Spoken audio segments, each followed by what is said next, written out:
Em nome do Pai, do Filho e do Espírito Santo. Amém.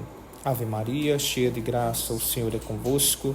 Bendita sois vós entre as mulheres, e bendito é o fruto do vosso ventre, Jesus. Santa Maria, Mãe de Deus, rogai por nós, pecadores, agora e na hora de nossa morte. Amém. Boa noite, paz e bem. Hoje vamos falar sobre a quarta parte do catecismo. A quarta e última parte, a oração cristã. Dessa vez, diferente dos mandamentos, nós vamos falar daquilo que vamos colocar principalmente em prática. Eu disse que os mandamentos eram a parte prática e efetivamente é, mas talvez a oração seja algo mais prático ainda para você colocar no dia a dia. Por quê?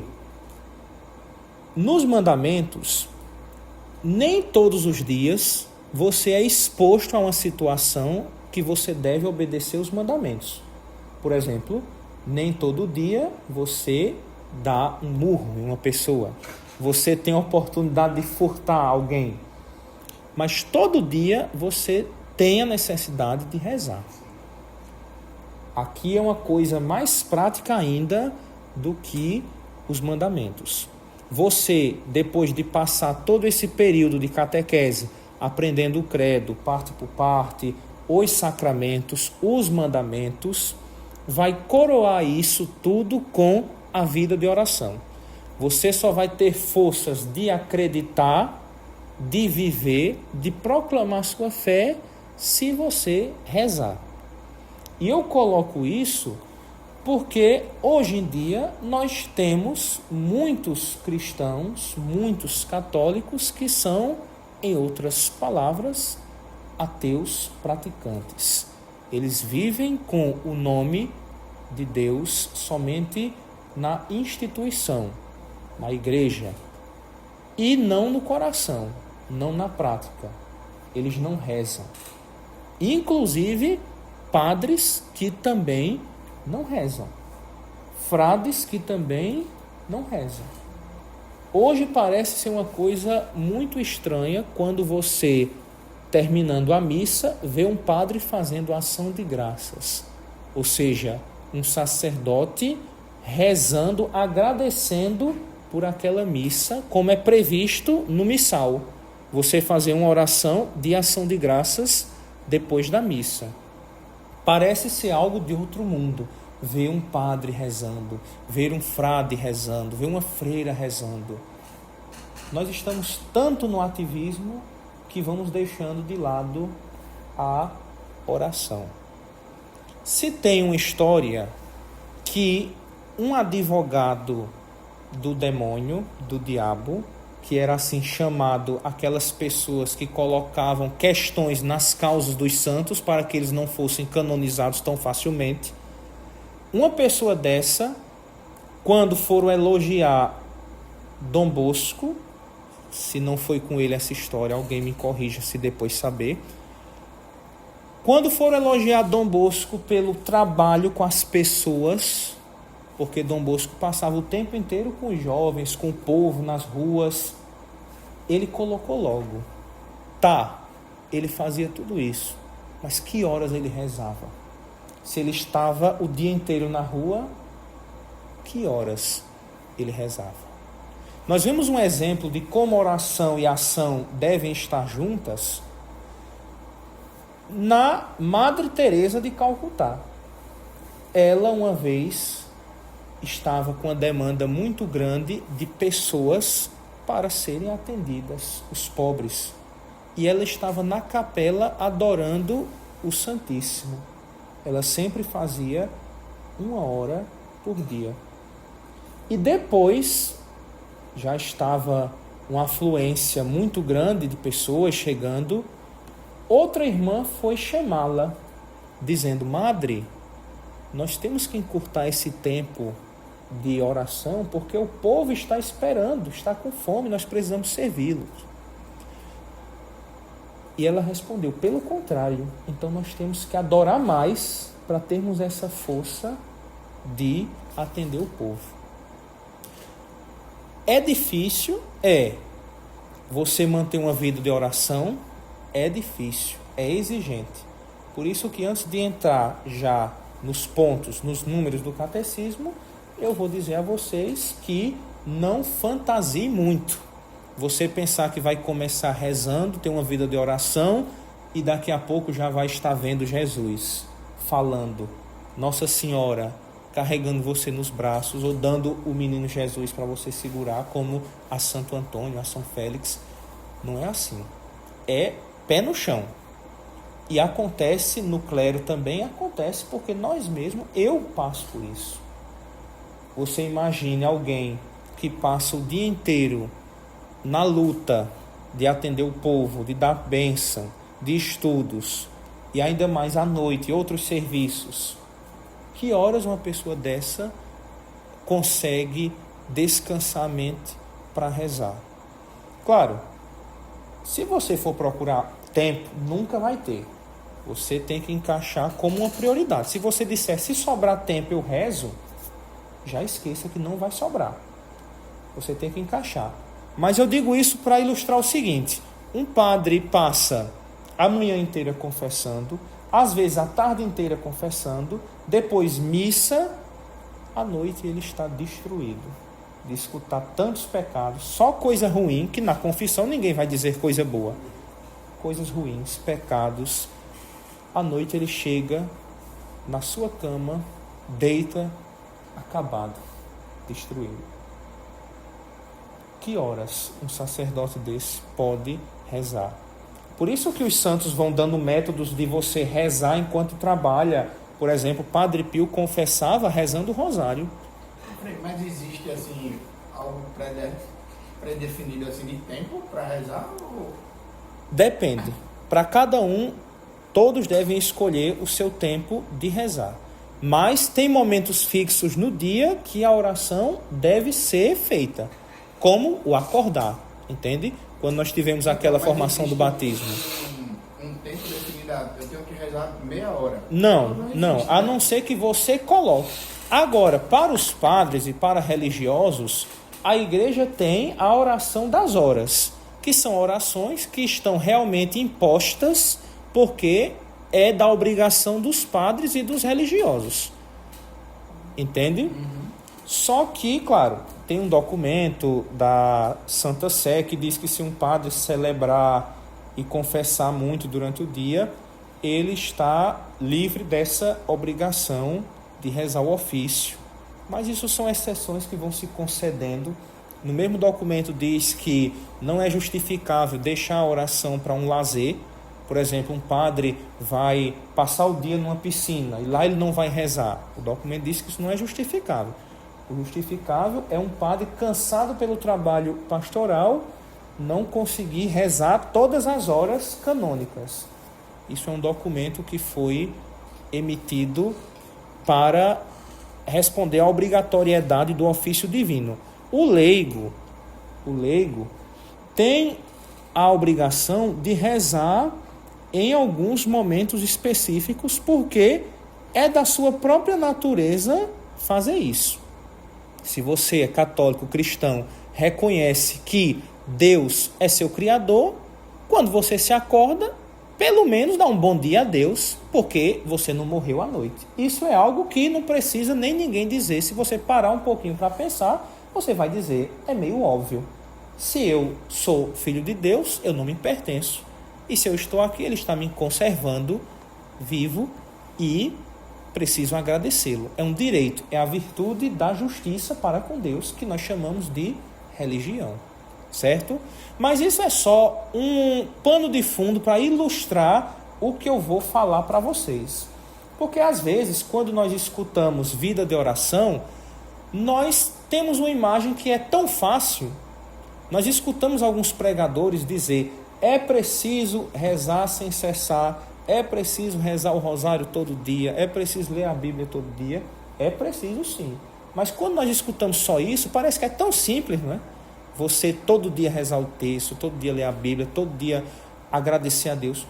Parece muito simples, mas por que na prática isso não dá certo? Você faz uma semana, às vezes dá aquele cansaço e não consegue, e os santos depois vão dizer que tem hora que Deus parece que se esconde, e aí João da Cruz já entra com a noite escura da alma, que você não sente mais nada, e você não sabe.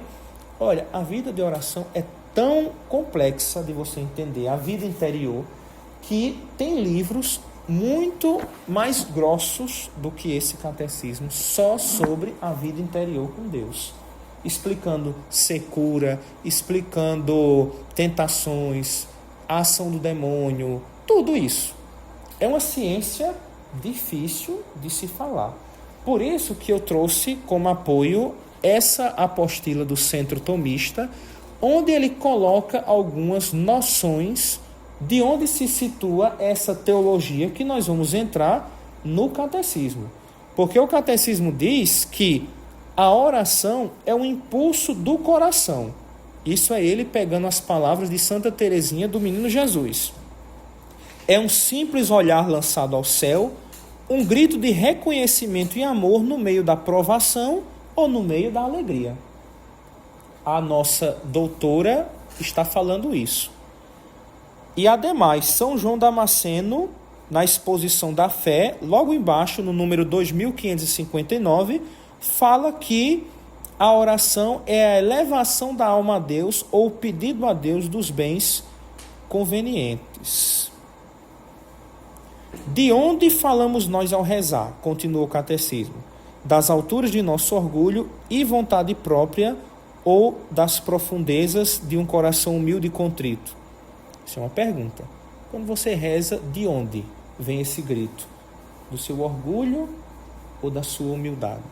Não é? Então, isso é apenas o pano de fundo para vocês verem onde nós vamos chegar. O catecismo, nessa quarta parte, ele vai tratar da oração em geral. Como o homem começou a rezar lá no Éden, naquele diálogo com Deus, oração é diálogo. A oração no Antigo Testamento, os profetas, o culto divino, como era, os sacrifícios. Depois a oração no Novo Testamento, com Jesus que reza ao Pai.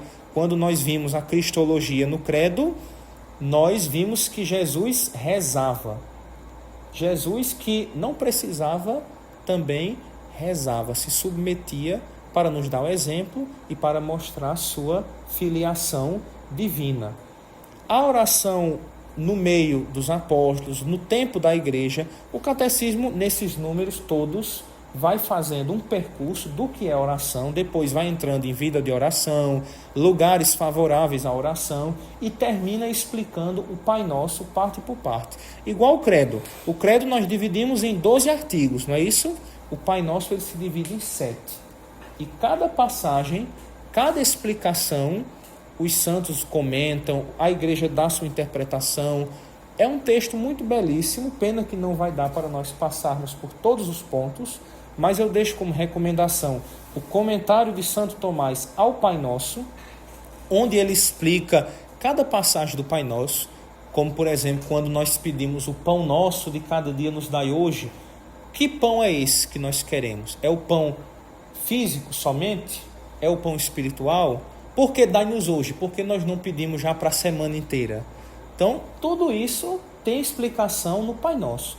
Pai Nosso que estás nos céus, com S, não com U somente. Pai Nosso que estás nos céus, é diferente, céu de céus, com S. Da mesma forma como nós vimos que é diferente inferno de infernos.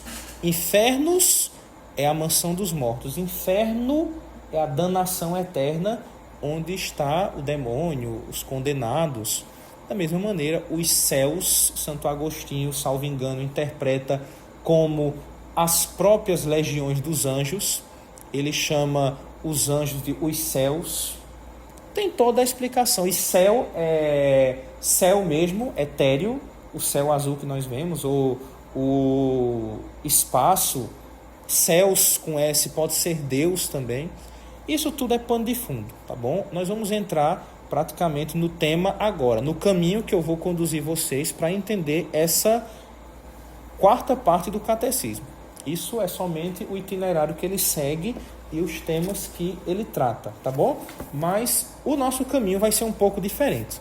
Primeiro, nós vamos ver nessa apostila Trevas e Luz sobre a vida cristã, certo? E o seu desenvolvimento. Nós vamos ver como que os termos nos ajudam, tá? Primeiro, ele dá, no capítulo 1, uma introdução, ok? A vida cristã, em seu desenvolvimento espiritual, não se restringe apenas a uma série de normas morais ou práticas religiosas, mas representa um caminho progressivo de união com Deus. Ou seja, nós aqui no catecismo não queremos somente passar regras, de dizer, você obedeça isso, você acredite nisso, você faça isso. Isso aqui, o objetivo é que você se una com Deus, que você saia daqui e possa dizer, olha, eu aprendi, já esqueci até algumas coisas, mas eu sou com Deus outra pessoa agora. Agora eu confio mais, eu rezo mais. É esse o objetivo do catecismo.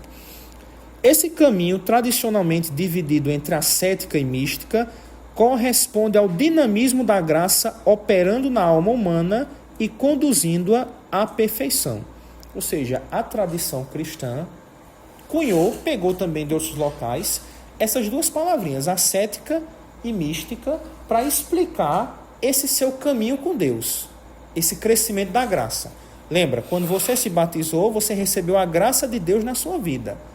Você só expulsou a graça por algum pecado que você possa ter cometido e que ele tenha sido grave. Mas você a recupera com a confissão. Essa graça que está na sua alma, ela precisa crescer até a união definitiva com Deus. É isso que vai trabalhar a ascética e a mística, que nós já vamos ver o que é que significa isso, ascética e mística.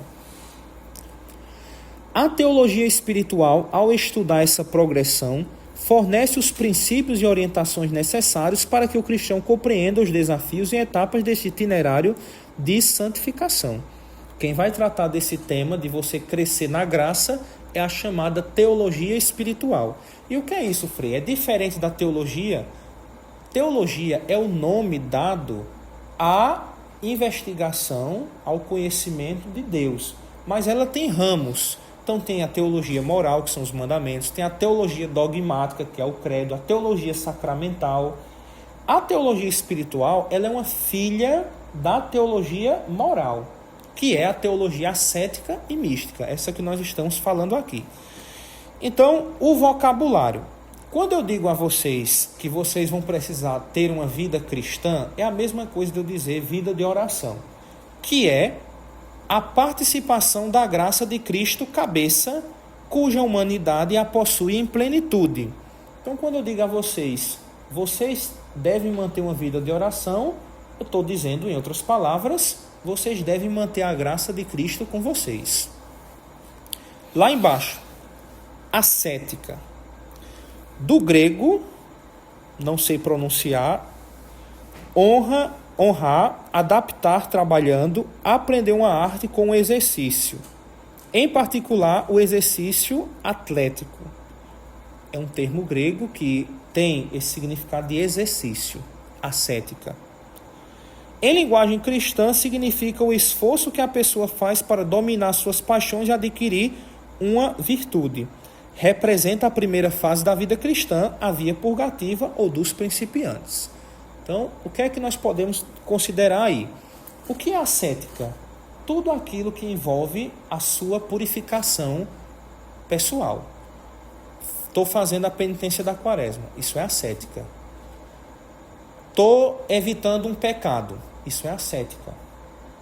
Estou me disciplinando para acordar mais cedo. Isso é ascética. Tudo que vai envolver o exercício seu, a força de vontade, exato. Então, quando eu digo assim, minhas obras ascéticas, eu estou dizendo essas obras da purificação. Esse termo via purgativa ou dos principiantes está associado a São Boaventura, um santo medieval. Santo Tomás fala desse termo também, via purgativa. E a via purgativa é a primeira fase da vida de oração. É quando você diz, a partir de hoje não vou mais pecar, vou evitar os pecados mortais, em primeiro lugar, para depois começar nos veniais. Então você entrou na via purgativa. Claro, isso é uma coisa espiritual, você não tem como saber se você está nela, se você já passou para a iluminativa. É igual quando Santa Teresa faz a comparação do castelo. Você não tem como saber se você está entre uma porta e outra. É uma coisa que se dá na alma. Então, a primeira via é a via purgativa, ou seja, é aquilo que você vai começar, você vai se purificar. É quando você vai começar a evitar os pecados, é como quando você vai começar a evitar escutar algumas músicas ou assistir alguns filmes, a mudar a sua vida, mudar o modo de se vestir, a começar a ter o horário de missa, ter o horário da penitência, rezar. Você está na via purgativa. É o começo de toda a vida cristã, é a via purgativa. Claro, depois você pode subir para a via iluminativa, a via unitiva, são outras coisas, mas a primeira é essa. Decidiu parar de pecar, começou. O tempo zerou. Pá, está começando. Entrou na via purgativa. Não é? O que caracteriza o período ascético é, portanto, a atividade e o esforço, como o Vitor falou. Não é? Mas a nossa vida espiritual não se reduz somente a esse exercício. Não é? Não é só você sofrer para ser uma pessoa melhor. Tem uma parte boa também, que é a parte da mística. Aí embaixo, mística, palavra grega que indica algo oculto, secreto, misterioso. Na linguagem cristã, trata-se do contato íntimo da alma com Deus. Inclui duas fases, a via iluminativa ou a dos aproveitados e, posteriormente, a via unitiva ou a dos perfeitos. Então, você está ali na via purgativa, se esforçando, fazendo a penitência. Então, você já progride tanto nesse amor a Deus, aí você passa para essa via iluminativa, que é quando o Espírito Santo já está agindo em sua alma, e depois ele age tanto que você passa, vai para outra, que é a via unitiva, onde você e Deus se confundem-se. Não é mais você ali. Ali você já é uma criatura renovada. Você já está numa escala tão grande que eu acredito que o Padre Pio estava na via unitiva. Eu acredito que o próprio Santo Afonso de Ligório também estava na via unitiva. Ele que na biografia diz que rezava 8 horas por dia, não era mais ele ali. Era uma ação de Deus nele. Ok. A característica específica deste estado é a passividade, sendo o desenvolvimento pleno da graça, das virtudes e dos dons. Quando você está na via iluminativa e unitiva, você é mais passivo. Você não age tanto nesse sentido como a via purgativa. Ali é já Deus que vai transformando você. Você já está tão unido que você agora... Não precisa mais de esforço. A gente não pode dizer nunca que não precisa, né? Porque a igreja já condenou uma heresia que dizia que quando você chegasse num estado tão grande, você não precisaria nem mais rezar, que você já estava blindado. Então foi uma heresia que a igreja condenou. Mas você assim não se esforça mais tanto como a via purgativa. Por exemplo, hoje se você disser eu vou parar de ver pornografia, vai ser uma coisa muito difícil. Porque você já está naquele vício, já está naquilo. Só que conforme for passando o tempo, você, sei lá, passa 1 ano sem cair nesse pecado. No outro já vai estar mais controlado. Entendeu? É uma coisa que você vai controlando, não vai ter mais aquele esforço inicial. O esforço inicial é mais para você entrar naqueles 40 dias de deserto, não é? Que você se esforça mais. Faça o teste de tentar mudar qualquer coisa em sua vida. Não precisa nem ser pecado. Faça um teste, por exemplo, todo dia eu vou tomar minha refeição sem o suco. Porque às vezes o suco vai empurrando a comida, dá aquela sensação de você ficar mais cheio, né? Você vai ver, primeira semana, o costume... Eu mesmo tentei fazer isso. Eu sempre, desde criança, era acostumado a tomar o suco por cima, mas eu percebi que isso estava me enganando, que eu achava que eu estava satisfeito, mas não era que eu estava satisfeito. Eu comia pouco, mas o suco me deixava muito satisfeito. E isso estava me dando fome depois. Então eu fiz um propósito de dizer, eu não vou tomar mais a refeição com suco, nem com nada, com líquido, vai ser depois. E eu percebi, eu como o alimento até a saciedade. E depois é que eu tomo suco. Aí eu não me engano mais pensando que eu já tenho comido suficiente. né? Ok, até aí, 2 termos definidos para nós entendermos o restante, tá bom? Então, a teologia da perfeição é essa, tá? Bom, ela é muito importante, evidentemente, para a nossa vida. Santa Catarina de Sena vai dizer que tanto se ama uma coisa quanto se conhece. E tanto se conhece quanto se vê, e tanto é perfeito esse ver, quanto mais perfeita é a luz. Ok? Isso é uma frase de Santa Catarina de Sena. Tá? Nada há mais elevado e nobre do que o estudo da ciência que indica a via e os meios para unir-se intimamente a Deus. Eu recomendo para vocês a leitura do Manual de Espiritualidade, que no começo ele já coloca a definição do que é espiritualidade, de que a espiritualidade é uma ciência que quanto mais você estuda, quanto mais você aprende, mais você muda a sua vida, porque um diretor espiritual, ele usa como laboratório da alma a própria alma dele. Ele só pode guiar uma alma se ele também tiver uma experiência com Deus, ele entender um pouco dessa teologia. Bom, agora, para partirmos para o ponto do catecismo, nós vamos ver só o começo do capítulo 2 da mesma apostila tomista. Se diz assim, ponto 1. Ao criar todas as coisas, Deus quis comunicar sua bondade, não por necessidade, mas por amor. Tudo foi feito para a glória de Deus e deve se orientar para esse propósito. Tudo, você, tudo no mundo foi feito para a glória de Deus e deve caminhar para corresponder isso. Preste atenção no que ele vai dizer em seguida. No plano atual da providência, toda pessoa se encontra em estado de graça ou de pecado mortal, ou voltada para Deus, seu fim último, ou afastada dele. Desde a criação, o homem foi chamado a um fim sobrenatural que consiste na visão direta de Deus e no amor decorrente dessa visão, como fim subordinado à salvação da alma. Então, tem 2 coisas. Primeiro, você pensa, eu tenho um fim. E qual é o meu fim? Deus.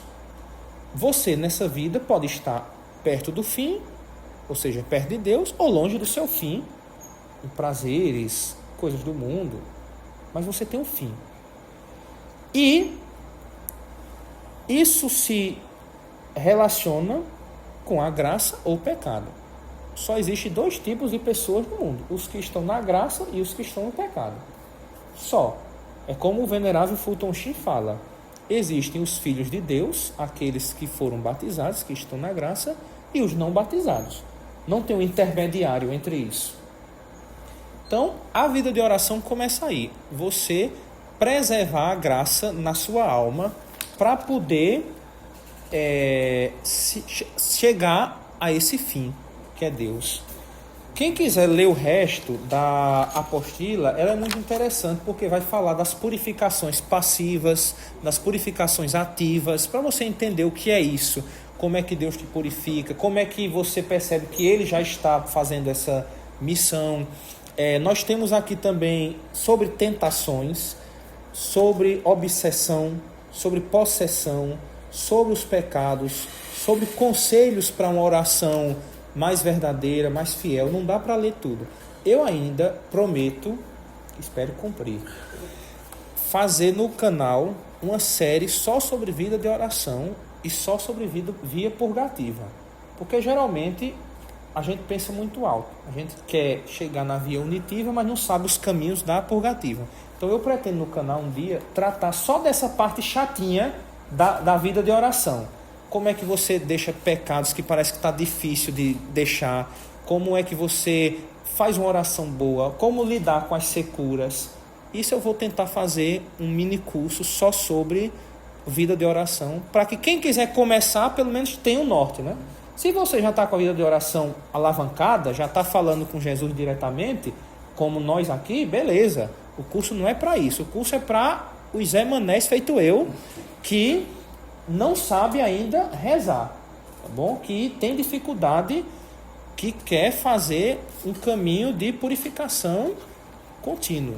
Por isso que eu perguntei naquela hora se tinha um tempo mínimo mínimo para você rezar? Não tem. Não tem, Tem. né? Se você quiser começar, comece do pouco. Entendeu? Não precisa você já começar, vou fazer 1 hora por dia. Não, você vai cair.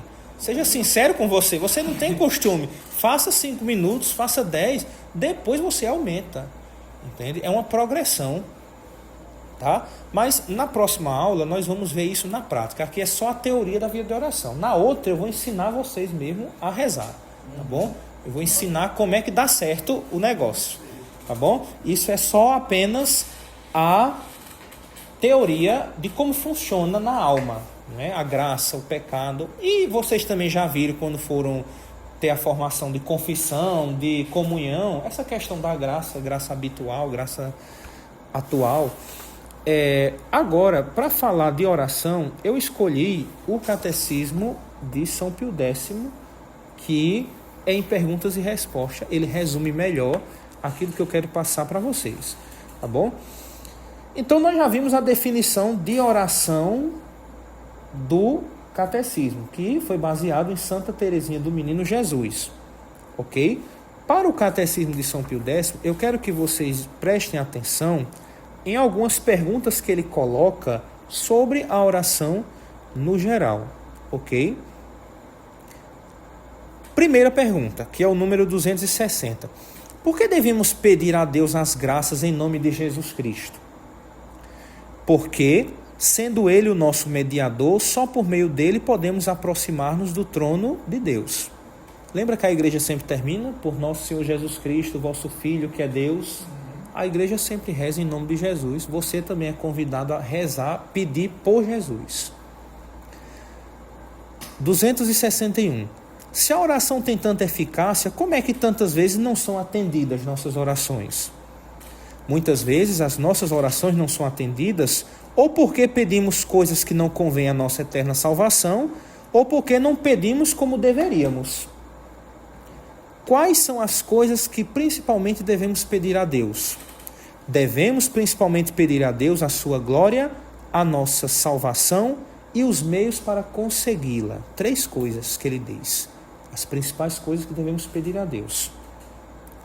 A sua glória, a nossa salvação e a sua glória. Não, o número é 262. Eu não sei se coincide com aquele lá que você tem. Tá.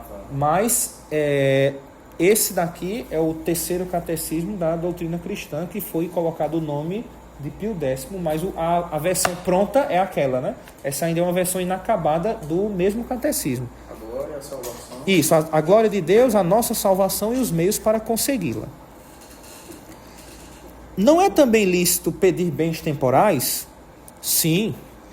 É também lícito pedir a Deus bens temporais, sempre com a condição de que sejam conformes à sua santíssima vontade e não sejam um obstáculo à nossa salvação eterna. Então o catecismo não condena você pedir a Deus um milagre do seu carro próprio, da sua casa, dos seus bens, mas que isso não seja um obstáculo para você servir a Deus. Pode pedir, à vontade. Se Deus sabe tudo aquilo que necessitamos, por que devemos rezar? Embora Deus saiba tudo aquilo de que necessitamos, quer todavia que nós lhe peçamos para reconhecermos que é Ele que dá todos os bens, para lhe testemunharmos a nossa humilde submissão e para merecermos os seus favores. Você pedir a Deus uma coisa que Ele já sabe, é você também praticar sua humildade, sua dependência de um ser criador. Qual é a primeira e melhor disposição para tornar eficazes as nossas orações? A primeira e a melhor disposição para tornar eficazes as nossas orações é estar em estado de graça, ou não estando, ao menos desejar recuperar esse estado. Então, você quer realmente conseguir uma graça? Faça, por exemplo, um novenário, uma novena. Agora, antes se confesse, esteja em estado de graça. Se não tiver condições, pelo menos queira, na sua intenção, recuperar esse estado. Nós desanimamos, às vezes, quando caímos num pecado grave, porque dissemos, então até lá eu vou ficar pecando até me emendar. Mas Deus, Ele tem a misericórdia também quando você está em pecado mortal. Você não pode desanimar. Quando você está sem a graça, se você tiver a intenção de se confessar e recuperar o estado de graça, você vai fomentar a contrição perfeita que já vai perdoar os pecados antes de você se confessar. Ok? Que mais disposições se requerem para bem orar? Para bem orar, requerem-se especialmente o recolhimento, a humildade, a confiança, a perseverança e a resignação. Aí ele explica. Recolhimento quer dizer pensar que estamos falando com Deus e por isso devemos orar com todo o respeito e devoção possíveis, evitando quanto possível as distrações, isto é, qualquer pensamento estranho à oração. As distrações na oração não são aquelas que vêm sem querer, são as que você provoca. Lembra que eu falava das imperfeições do caráter? Você está rezando o terço e de repente vem na sua cabeça algo do trabalho, mas não foi você que provocou, então não foi pecado, continua, esquece e continua. Agora outra coisa é você estar rezando o texto e estar pensando, meu Deus, amanhã eu vou fazer o quê? Eu tenho que pagar aquela conta, tenho que ver outra questão, isso já é você que está provocando, né? Então o recolhimento é necessário para nós fazermos uma boa oração. Bom, então nós antes devemos afastar todas essas ocasiões de distração, né? Porque nós estamos na presença de Deus. Outra coisa do recolhimento que é importante hoje, viu?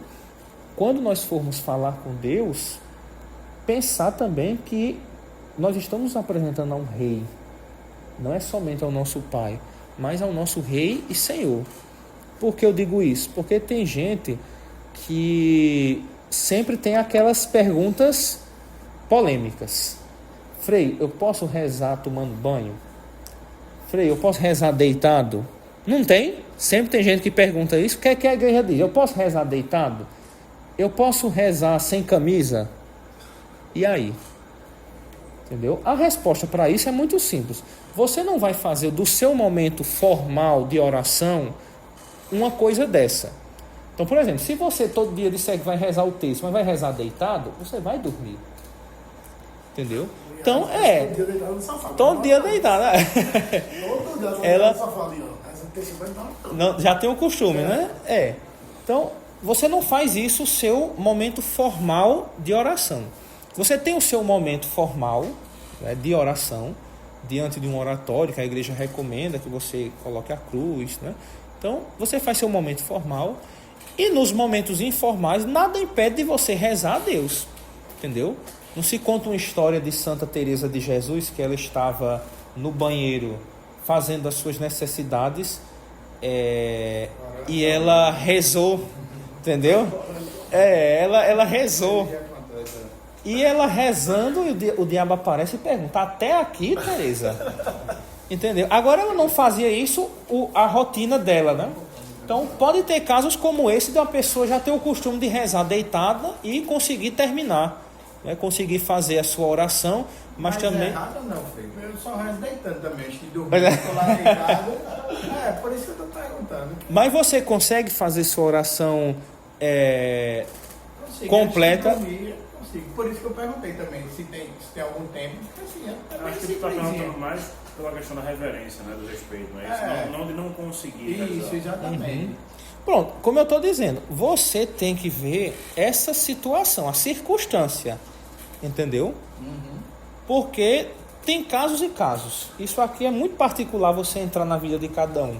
Por exemplo, uma pessoa como, sei lá, alguém que trabalha no braçal e o tempo todo está o dia inteiro se movimentando. Ela vai chegar em casa, ela não vai ter quase nem condições de estar mais sentada, ela já quer deitar, né? Então, se ela se deitou por causa desse deitar, ela não vai rezar, entendeu? Eu estou dizendo aqui que você não torne disso um motivo para ser assim, uma falta de reverência, tá entendendo? Porque se tem situações assim que, pronto, os santos dizem, reze sem cessar, ou seja, onde você for, pode rezar. Não estou dizendo que você não pode rezar deitado, sem camisa ou no banheiro. Você pode rezar. Agora o que eu estou dizendo é que você também tem o seu momento formal de oração, que você vai tirar um tempo para Deus formalmente nesse sentido. Sim. Entende? Mas se nesse seu caso isso não é uma ocasião de faltar a reverência com Deus, tá entendendo o que eu quero dizer? Eu quero que tenha essa distinção. Porque você falou de sua mãe, não foi? Pronto, eu não quero colocar num paradigma aqui de dizer, por exemplo, toda pessoa que reza deitada está faltando respeito a Deus.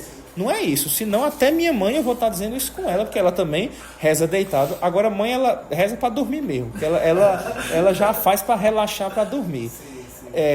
O que eu estou dizendo é o seguinte, é que tem pessoas que fazem disso como se fosse só a rotina A obrigação fixa. de rezar e pronto. Isso, exato. Tá entendendo? Por exemplo, Então, eu sou uma dessas pessoas. Não, vou dormir, eu rezo e durmo, entendeu? Aham, tô entendendo. E quando acordo, a mesma coisa. Eu tô deitadinho lá, faço minha oração e... tô entendendo. Por isso que eu perguntei. Então eu não quero colocar nesse paradigma de que toda pessoa que reza deitado ou no banho é uma pessoa que está desrespeitando a Deus. O que eu estou dizendo é que essas ocasiões podem também ser analisadas a partir da experiência de cada um. Entende? Como é que você vai rezar. Agora, claro, eu vou pelo devocional, né? Tem devocionários aprovados por bispos. Vocês podem procurar depois Adoremos, Escudo Admirável. São devocionários clássicos que eles dizem, ao abrir os olhos, você dirija já a Deus ali na cama mesmo. Entendeu? A sua oração. Eu não estou falando nem de levantar. Abrir os olhos, já pode conversar com Deus, já pode... Entendeu? Agora ele diz, agora é bom também, quando você se levantar, você vá para o seu oratório, reze ali, entendeu? Uma coisa mais formal mesmo, entendeu? Foi o texto que a igreja recomenda rezar todos os dias, né? Com certeza. Também Nossa Senhora de Fátima recomenda. Agora, nenhuma prática de oração é tida de você deixar de fazer um pecado mortal. Entendeu? Então, se você não reza o texto todo dia, não é um pecado mortal, apesar que é muito recomendado. Mas você pode rezar todo dia o texto da misericórdia, a coroa menor de Nossa Senhora, que são só, se eu não me engano, 12 Ave Marias. Tem outras coisas assim que você pode colocar. Agora, o texto ele tem realmente muitas promessas associadas a ele, da própria Nossa Senhora, indulgências. É muito bom se você quiser rezar o texto todo dia. Perfeito, maravilha. Tá bom? Mas pronto, o recolhimento aí. O que quer dizer orar com humildade? Quer dizer reconhecer sinceramente a nossa indignidade, incapacidade e miséria, acompanhando a oração com a compostura do corpo. Ele respondeu aqui, agora, nessa questão da compostura. O que quer dizer orar com confiança? Ter firme esperança de ser atendidos, se daí provier a glória de Deus e o nosso verdadeiro bem. O que quer dizer orar com perseverança? Não nos devemos cansar de orar se Deus não nos atender imediatamente, senão que devemos continuar a orar ainda com mais fervor. O que quer dizer orar com resignação? Quer dizer que nos devemos conformar com a vontade de Deus, que conhece melhor do que nós quanto nos é necessário para a nossa salvação eterna, e ainda no caso em que as nossas orações não fossem atendidas. Atende Deus sempre as orações bem feitas? Sim. Deus atende sempre as orações bem feitas, mas da maneira porque Ele sabe ser mais útil para a nossa salvação eterna e nem sempre segundo a nossa vontade.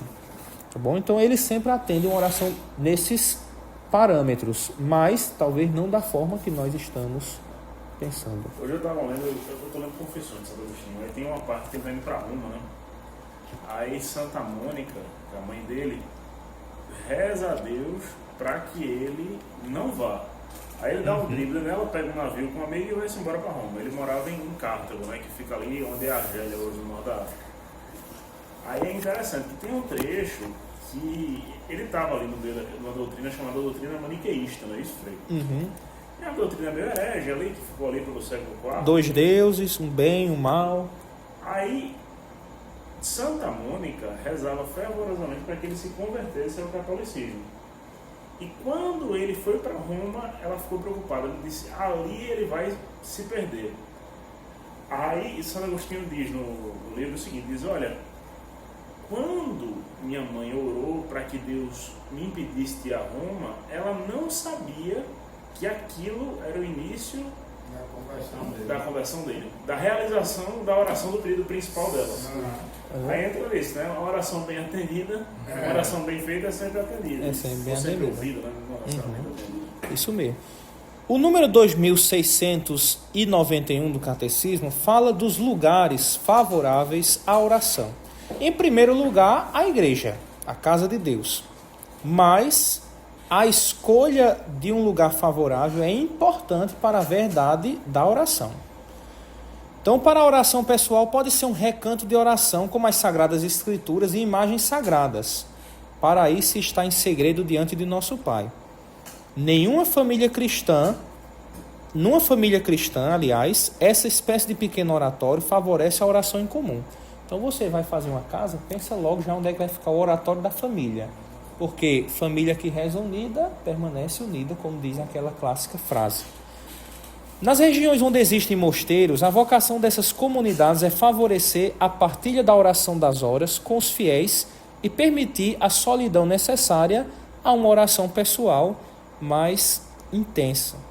As peregrinações evocam nossa caminhada pela terra em direção ao céu. Ou seja, quando nós vamos fazer aquelas caminhadas penitenciais ou peregrinação até alguma igreja, são lugares favoráveis à oração. Santuários, mosteiros, a própria casa da família com oratório, a igreja, tá bom? O capítulo 3, isso é a nível de curiosidade. Ele fala dos tipos de oração na vida de oração, que é o primeiro artigo, as expressões da oração. Então a igreja diz o seguinte: orar, isso é no número 2700, orar é você ter um encontro com Deus. Agora tem tipos desse encontro. A igreja reconhece a oração vocal, que é aquela oração que você faz, que ela já é pronta, né? Pai nosso que estás no céu, Ave Maria, Santo Anjo, a missa, o terço. Tem a meditação, que é a famosa oração mental. É aquela oração que ou você reza ou reza. Não tem como enganar, porque é a mente que está trabalhando. Então é uma oração que você faz assim, você pede a iluminação de Deus para que você possa formar um propósito e agir. Por exemplo, você vai meditar na paixão de Cristo, você vai meditar na coroação de espinhos. Então você está lendo ali a meditação, né, o livro, para que o Espírito Santo te ilumine. Porque você pode até pensar com a razão, eu sei que Jesus sofreu com a coroa de espinhos, mas e eu? O que é que tem a ver com isso, né? Então, você está ali, aí lê aquela passagem, aí de um nada você sente a luz. Aí você começa, aí você abandona o texto. Você bota do lado e começa a meditar, refletir.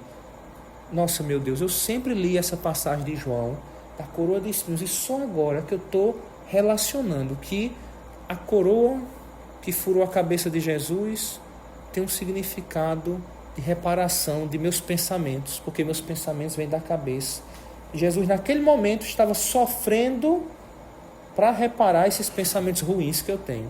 Então você ali foi iluminado. Você nunca tinha pensado nisso, mas ali na meditação o Espírito Santo iluminou. Aí não pode ser estéril, como diz São Francisco de Sales. Você teve a iluminação, você faz um propósito. Aí você diz para Deus, ainda na mente: então, Senhor, a partir de hoje meu propósito vai ser esse. Eu nunca mais vou ter pensamento negativo, pensamentos ruins. Eu vou confiar na tua providência. Pronto, você sai da oração com fruto. Isso eu expliquei muito breve o que é a meditação, né? O Catecismo diz que no número 2707, os métodos de meditação são tão diversos quanto os mestres espirituais. Um cristão deve querer meditar regularmente. Um método é, entretanto, apenas um guia. O importante é avançar com o Espírito Santo. Então você pode pegar o método de Santo Afonso, o método de São José Maria Escrivá, o método de São Francisco de Sales. Tem muitos métodos de fazer meditação cristã. Agora é cristã, não é yoga. Aqui eu não estou falando dessas coisas assim, né? Budismo. Meditação é um segundo tipo de oração que o catecismo coloca. E o terceiro é a oração contemplativa. Aí Santa Teresa responde: a oração contemplativa é um relacionamento íntimo de amizade em que conversamos muitas vezes a só com esse Deus por quem nos sabemos amados. Ou seja, aquela oração que ela é o tempo mais forte da prece. É uma contemplação verdadeira. É uma união muito íntima com Deus, a oração contemplativa. Às vezes, não é nada. Tem uma passagem de São João Maria Vianney que toda vez, acho que eu já até contei aqui, ele via na igreja um homem muito devoto, sentado só olhando para o Santíssimo. E passava horas ali aquele homem, não falava nada. E São João Maria Vianney, nos seus trabalhos, Aquilo chamou a atenção e ele disse, eu vou conversar com esse homem. Todo dia ele vem aqui, passa a manhã toda aqui na igreja, não diz nada, só fica olhando para o Santíssimo. O que é que será que ele está rezando ali? Aí o santo vai lá e pergunta, meu senhor, o que é que você está rezando? O que é que você está fazendo aqui? Aí ele diz, olha, eu não estou falando nada. Eu olho para mim, não, eu olho para ele, ele olha para mim. Só isso. Estou ali. Uma oração contemplativa. São José Maria Escrivá diz assim, se você um dia for falar com Jesus e não tiver o que dizer, você diga a ele que não tem o que dizer, que já é uma oração também. Você chega e diz, olha Jesus, eu não tenho o que dizer hoje, eu estou aqui a pulso, estou pela graça, eu só vim hoje para cumprir o preceito do domingo. Isso já é uma oração, e uma oração verdadeira, que é uma oração humilde, porque Jesus conhece você mais do que você mesmo. Então é uma oração humilde. Engraçado, eu só fui entender isso quando eu comecei a estudar, sabia? Eu me lembro, eu não sei quem foi o santo, mas se a gente pesquisar, acha fácil. Uhum. Aí ele perguntou, eu não sei se foi santo, eu não sei quem foi. É dos tijolinhos? Não, é o seguinte, Pô. chega pra santa, acha fácil isso na internet. Aí pergunta a ela, olha, quando a senhora reza com Deus, o que a senhora fala? Ela diz, eu não falo nada, eu só escuto. E o que Deus fala? Ele não fala nada, ele só escuta. Olha, Ela tá vendo? Deixa eu me lembrar, pesquisar. Mas pesquisa. Mas eu perguntei se era dos tijolinhos, porque teve uma vez, eu acho que foi Santa Teresa de Jesus, que ela falou que tinha dia que dizia a Jesus que não ia falar nada, só ia contar quantos tijolos tinha na capela. Então ela ficava lá sentada e ficava lá só contando. 1, 2, 3, 4. Porque ela não tinha o que. Mas estar perto de Jesus já era uma coisa que era proveitosa. Então, tá ali. Né? Pronto, gente. Ó, aqui finaliza. Madre Teresa de Calcutá. Pronto, Madre Teresa de Calcutá. Tá vendo? Eu citei ela também aqui, não foi? Pronto, aqui termina essa parte da oração, tá bom? Para nós não dizermos que não falamos nada do Pai Nosso, eu vou ler só o prefácio do professor Sidney Silveira, que é um tomista também, falando sobre como Santo Tomás compreende o Pai Nosso. Porque para Santo Tomás o Pai Nosso é a oração perfeita. Você não precisa de mais nada. Só o Pai Nosso, você rezá-lo bem rezado, é a oração perfeita. Porque ele compreende tudo, né, no Pai Nosso. No Pai Nosso você pede, você agradece, você louva. Então, para Santo Tomás, o Pai Nosso é a oração por excelência. Por isso que o Catecismo também explica, parte por parte, o Pai Nosso. E o professor diz assim, no começo do seu comentário ao Pai Nosso, Santo Tomás enumera as 5 qualidades ou propriedades de toda oração que deve sempre ser. Ou seja, o Pai Nosso é um modelo para as outras orações. É uma oração confiante, conveniente, ordenada, devota e humilde. A confiança é a expressão de uma entrega amorosa sublime, segura sem medo de errar. A conveniência implica a retidão, a partir da qual a criatura humana pede apenas o que é adequado à salvação de sua alma. Lembra? O pão nosso de cada dia nos dai hoje. É para hoje, eu não me preocupo para amanhã, para hoje. A ordem diz respeito à hierarquia nas petições, de modo que primeiro se peça o necessário e essencial, bens espirituais, e somente depois o contingente instrumental, bens terrenos. Ou seja, eu começo no espiritual. Pai nosso que estás nos céus, santificado seja o teu nome, venha a nós o vosso reino. Estou pedindo o espiritual. Depois o temporal, né, os bens. A devoção é o fervor do bem na alma humana, e que para Santo Tomás só é possível se evita a prolixidade, ou seja, falar muito. E por fim, a humildade nada mais é do que a salutar consciência da pequenez humana. Isso é aquilo que o Pai Nosso pede. O Pai Nosso, depois vocês pesquisem, eu acho que eu já mandei no grupo separado um PDF só do comentário de Santo Tomás ao Pai Nosso. Eu acho que no nosso grupo tem esse comentário. É muito lindo Santo Tomás falando do Pai Nosso. É muito interessante. Hoje em dia, algumas pessoas tentam, de diversas maneiras, tirar essa profundidade do Pai Nosso. Tem aquele Pai Nosso da missa que é diferente, né? Aquela música, Pai Nosso, eu quase me esqueci, meu Pai que está no céu. É diferente, isso não é o Pai Nosso que Jesus ensinou.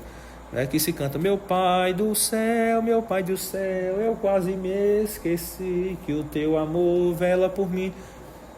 Não é o Pai Nosso que Jesus ensinou mesmo, isso é outro Pai Nosso. É uma música isso aqui, não é baseado nesse texto. Exato. É outro Pai Nosso. Né? Tem até gente que, por exemplo, o Pai Nosso tem um argumento sobre a existência do maligno, porque tem gente que diz assim, que o demônio não existe, não é? Mas quando Jesus, no original, diz livrai-nos do mal, ele não está falando somente de mal moral. Quando ele diz mal ali, ele está, no sentido original, dizendo alguém, entendeu? Como se fosse dizendo assim, livrai-nos do diabo, do maligno. Então, o Pai Nosso ele é muito interessante quando você pega parte por parte. Tá bom? Então, hoje nós vamos ficar por aqui. Vimos uma teoria da oração, o que é oração, porque o Pai Nosso é importante, tá bom? Na próxima aula, nós vamos ver a prática, os momentos de rezar, como rezar. Eu vou trazer o devocionário que eu preparei para vocês, depois vocês podem imprimir como quiserem, mas é um devocionário que vai guiar vocês, primeiro, diariamente, segundo, semanalmente e terceiro, mensalmente. É um devocionário para todas as ocasiões que eu organizei e vou divulgar publicamente pela primeira vez na próxima catequese, tá bom? E aí nós vamos conversar tintim por tintim os nossos compromissos depois da primeira comunhão, tá bom? Podemos ficar por aqui, tem dúvida? Então, glória ao Pai, ao Filho e ao Espírito Santo, como era no princípio, agora e sempre. Amém.